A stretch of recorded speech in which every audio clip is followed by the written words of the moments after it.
Creed en sus profetas. Jueves 5 de agosto 2021. Hechos 10. Visión de Cornelio en Cesarea.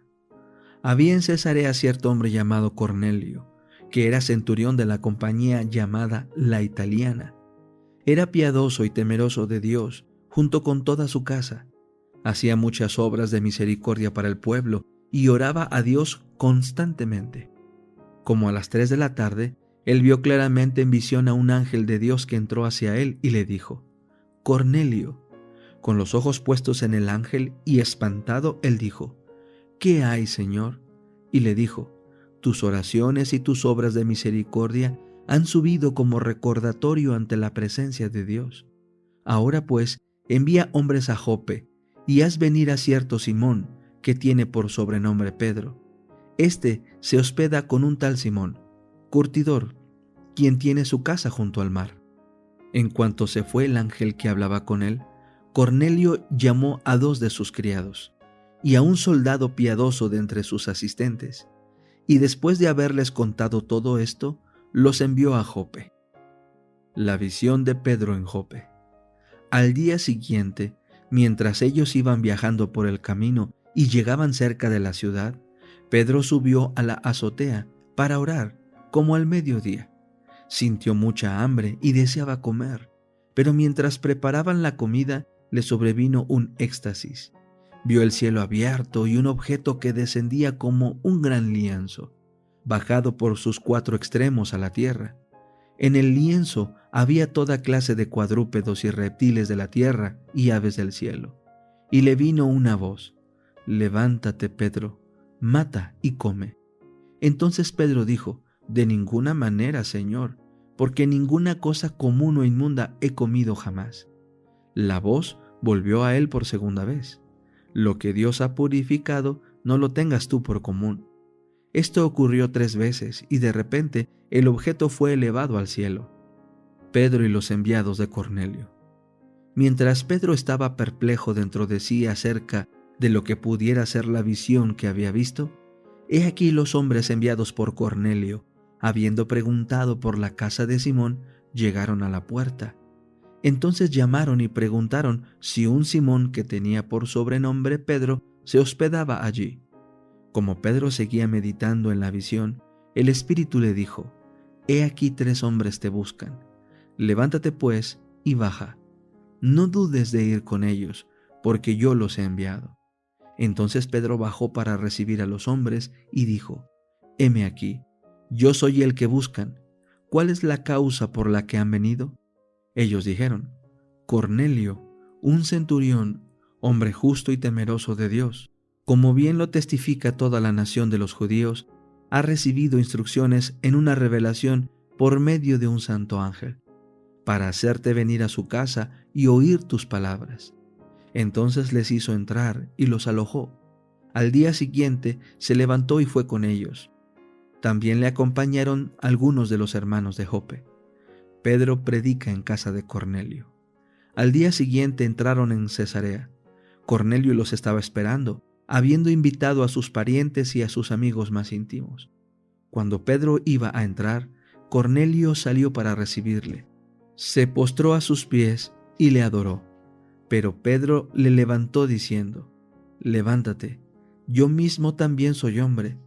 Mientras hablaba con él, entró y halló que muchos se habían reunido, y les dijo: ustedes saben cuán indebido le es a un hombre judío juntarse o acercarse a un extranjero, pero Dios me ha mostrado que a ningún hombre llame común o inmundo.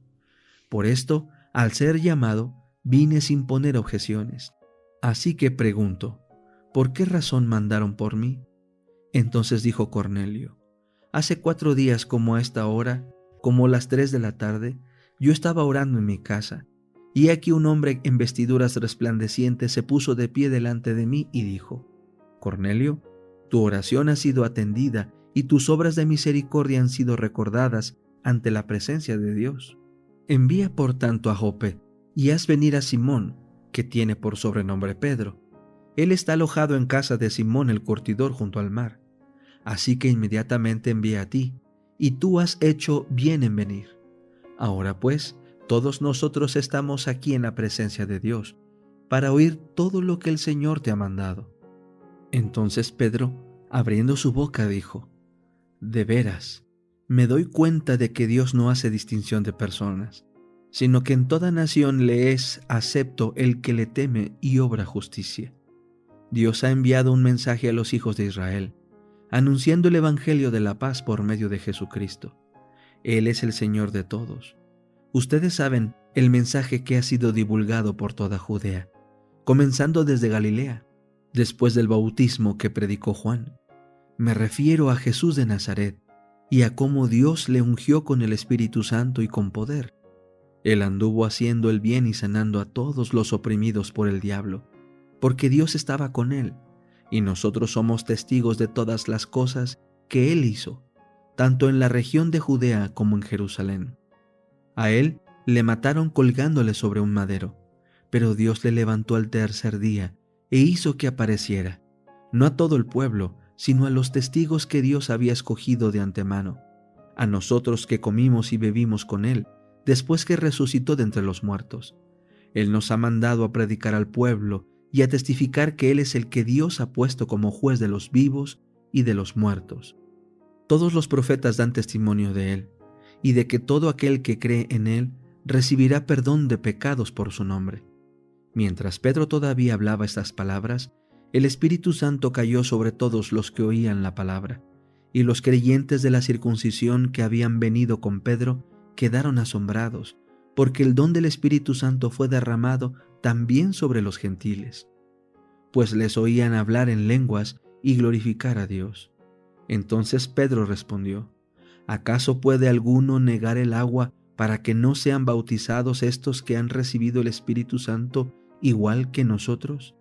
Y les mandó que fueran bautizados en el nombre de Jesucristo.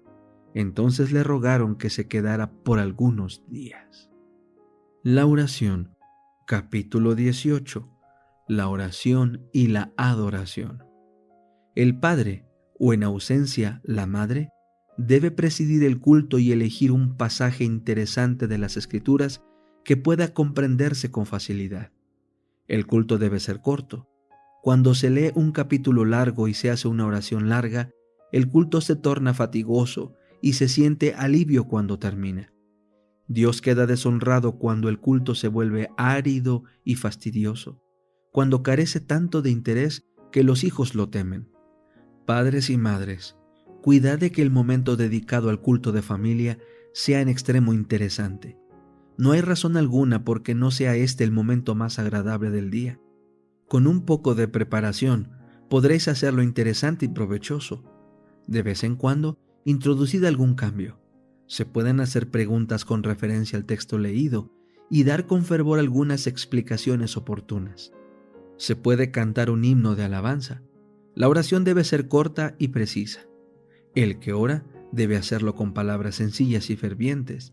Debe alabar a Dios por su bondad y pedirle su ayuda. Si las circunstancias lo permiten, dejad a los niños tomar parte en la lectura y la oración. La eternidad sola pondrá en evidencia el bien verificado por esos cultos de familia.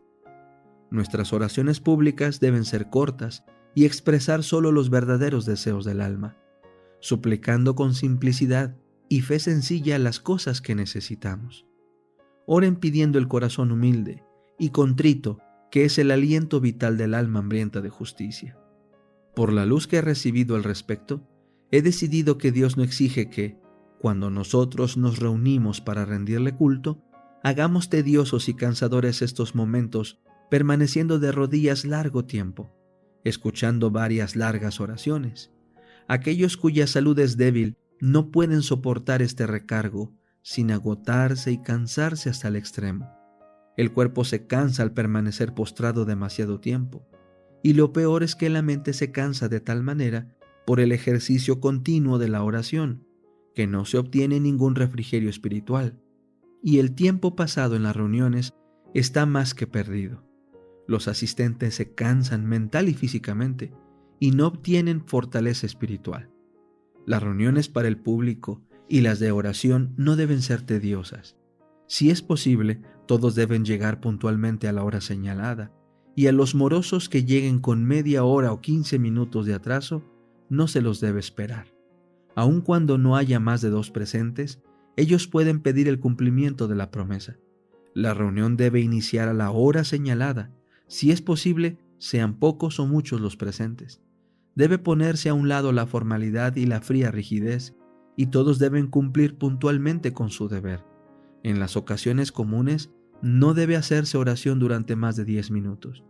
Después que ha habido un cambio de posición y el ejercicio del canto o de la exhortación ha aliviado la monotonía, entonces, si algunos se sienten inducidos a hacerlo, permítaseles orar.